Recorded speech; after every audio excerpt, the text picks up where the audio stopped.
Hello everyone and welcome back to the first blog of trip 3 of the year.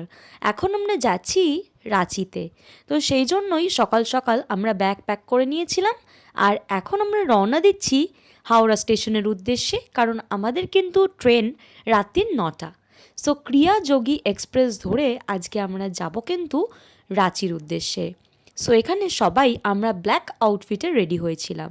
সকলের জন্য ব্ল্যাকটা unlucky হলেও আমাদের জন্য কিন্তু লাকি চার্ম ব্ল্যাক। সো সেই রকমই আমরাও কিন্তু এখানে রেডি হয়ে গিয়েছি আর হাওড়া স্টেশনে একটু আগেই পৌঁছে গিয়েছিলাম। সো অনেক দিন ধরেই এই রাঁচি ট্রিপটার প্ল্যান হচ্ছিল, কিন্তু কবে যাব সেটা কিন্তু ঠিক করে উঠতে পারছিলাম না। যেহেতু সামনেই ইলেকশন আর গুড ফ্রাইডের ছুটিও, তো ভাবলাম গুড ফ্রাইডের ছুটির মধ্যেই ঘুরে আসা যাক এই রাঁচি। সো এর আগে আমরা মাউন্টেন সিজ ঘুরেছি। So this time we are chasing waterfalls.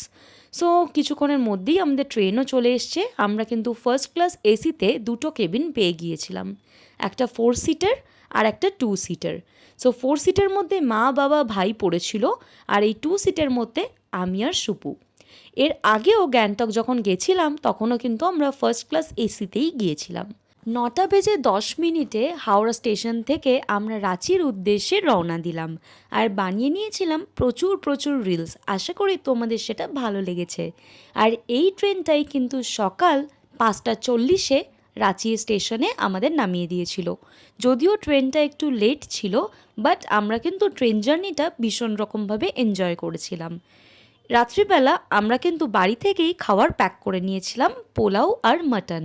যেহেতু ট্রেনটা একটু লেট ছিল, সকাল সকাল সানরাইজ দেখতে ভীষণ ভালো লাগছিল আর বাইরের ভিউটাও ছিল অসাধারণ। রাঁচিতে কিন্তু মাউন্টেন ভিউও আমরা পেয়েছিলাম। সো এখানে আর একটু রিলস বানিয়ে নিয়ে আমরা রাঁচি স্টেশনে নেমে পড়েছিলাম 6:10 নাগাদ। ট্রেনটা প্রায় কিন্তু আধা ঘন্টা মতন ডিলে ছিল। সো এখান থেকে আমরা একটা অটো করে নিয়েছিলাম। 2 কিলোমিটারের মধ্যেই আমাদের কিন্তু হোটেলটা ছিল। হোটেল গুরু আমরা কিন্তু বুক করেছিলাম। সো প্রত্যেকটাই বুকিং আমরা কিন্তু অনলাইন প্রসিডিওরের মধ্যে করেছি আর ডাইরেক্ট হোটেলের কন্ট্যাক্ট নাম্বারেই আমরা বুক করেছিলাম। ব্যাস আমরা পৌঁছে গেছি আমাদের 2 দিনের ডেস্টিনেশনে। আমরা কিন্তু এখানেই থাকতে চলেছি ফর নেক্সট 2 ডেজ। আর হোটেলটা ভীষণ সুন্দর ছিল উইথ প্লেজেন্ট ভিউ। তাছাড়াও এখানের বেডটা কিন্তু কুইন সাইজের ছিল আর সাথে অ্যাম্বিয়েন্সটাও ছিল দারুণ। ফুড আমরা এখান থেকেই অর্ডার করে নিয়েছিলাম, যদিও নেক্সট ব্লগে আমি আরও ডিটেলস শেয়ার করব। সো এই ব্লগটা এই পর্যন্তই থাক, দেখা হচ্ছে নেক্সট ব্লগে খুব তাড়াতাড়ি।